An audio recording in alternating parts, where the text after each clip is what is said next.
struggles of being a bookworm. We are never satisfied.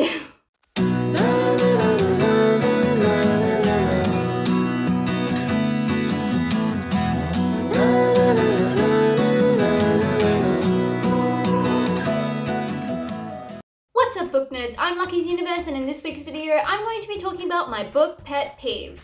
Before I begin, I would just like to apologise for my lack of presence on social media lately.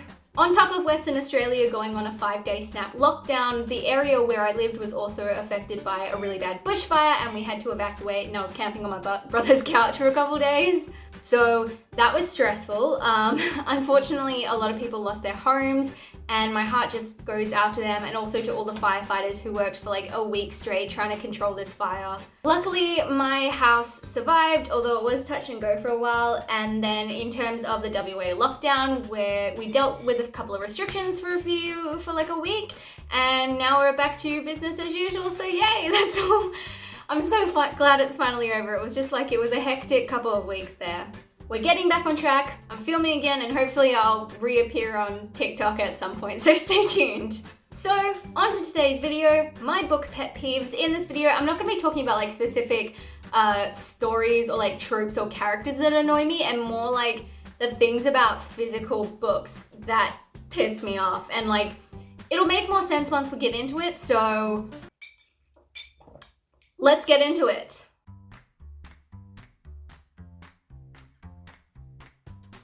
You know that super warm and fuzzy feeling that you get when you get a new book? Like maybe it's a library book that like you've already read, so now you finally get to own it, or it's like a new release that you've been looking forward to forever, you're just so excited, and then all of that pales in comparison to the absolute fear of trying to take off the price tag on the back of the book.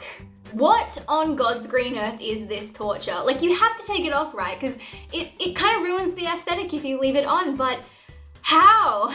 You're just like scrutinizing the price tag, trying to figure out whether it'll just peel off really easily, or whether it's gonna leave like that fuzzy, sticky residue on it that it will just never come off unless you ruin your manicure. Like, we've all been there.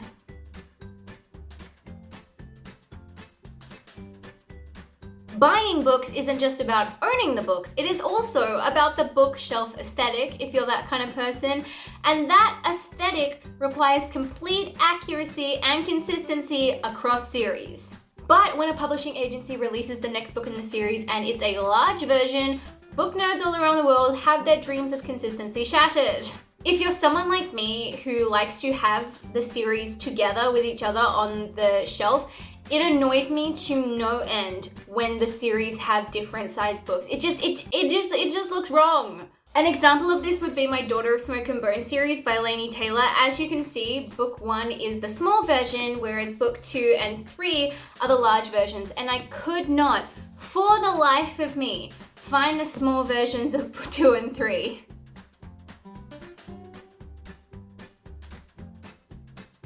This kind of ties in with the previous point, but a lot of bookworms will agree that having books as part of the same series, but they have different cover styles, can just really get on your nerves. Book series can change cover styles for like a number of different reasons. Series could have been turned into like a movie or a TV show, which prompted a new edition to be released.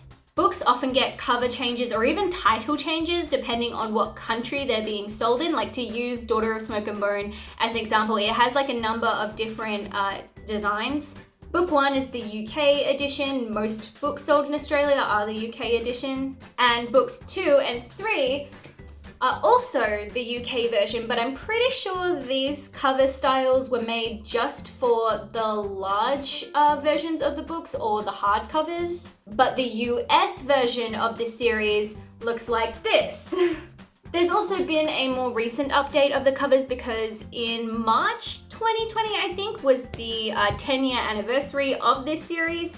So there was a new batch of cover styles released. Another example of how titles and covers of books can change depending on the country is like how the first Harry Potter book in the UK and Australia, it uses the original title, Harry Potter and the Philosopher's Stone. But in America, for some reason, the title has changed and it's known as Harry Potter and the Sorcerer's Stone. And all this is to say that publishing agencies and authors and just the team that they work with are always constantly updating their styles and their covers, so it can be really, really hard to get all of your covers matching unless you buy the whole series like in one go, in one edition. The struggle is real, I'm telling you.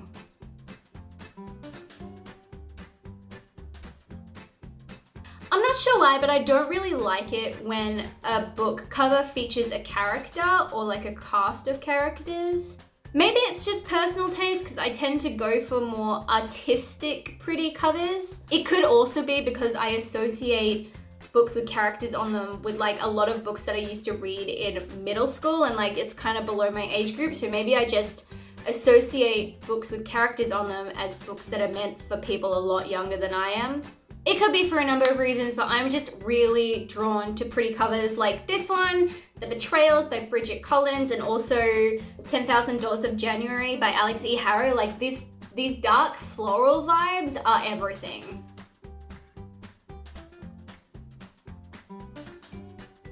For those of you who don't know, I am a floppy paperback enthusiast.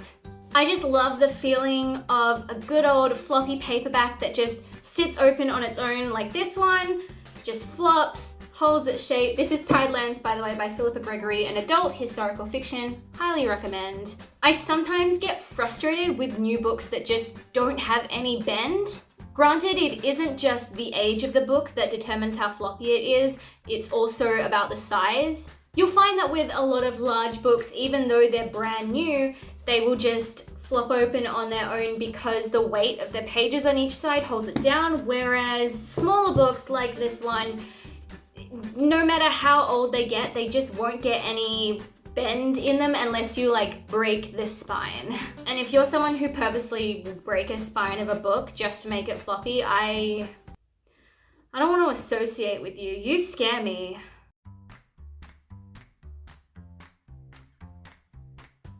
Now for this last pet peeve, I actually came across quite recently a really good example of it. Hardcover books usually come in two forms. Either it's like just a hardcover on its own, it has a really cool design, it's epic, it's great, or it's a hardcover that comes with a dust jacket over the cover. Now, sometimes when you have a dust jacket book and you remove the jacket, there is still a really cool design on the cover. But more times than not, it's just a really plain cover. An example of a really good hardcover is the Six of Crows trilogy. Their hardcover editions are so cool, I love them. And an example of a really boring hardcover would be in one that I got delivered like just a couple of days ago. So this is Dark and Deepest Red by Anne-Marie McLemore, and I haven't read it yet, obviously, because it just got delivered a few days ago, but I love this author's work, so I am really excited. I ordered this online and they only had the hardcover available because otherwise I would have gotten the paperback. And it came, as you can see, with a dust jacket. But when you take the jacket off, it's just a really plain red book. I mean, I love the spine, like the font is really pretty. But the front, aside from, I don't know if you can see it, but there's a tiny little design here, it's just kind of meh, you know? And now I'm contemplating whether it looks best on my shelf in the hardcover form, just with the spine, or whether I should keep the dust jacket on, because I actually do really like this cover design. Ah, the struggles of being a bookworm. We are never satisfied. So that brings me to the end of my bookish pet peeves. I know it was a short video this week, but yeah, like I said, I'm just really pressed for time right now, but I still wanted to make some time to come on and show you guys something. Let me know in the comments if you have any specific book pet peeves. If you don't already follow me on TikTok, go check that out. I post some pretty cool stuff on there, and I will also leave a link to my Twitter and my Goodreads account below. Thanks for listening, and I'll catch you later.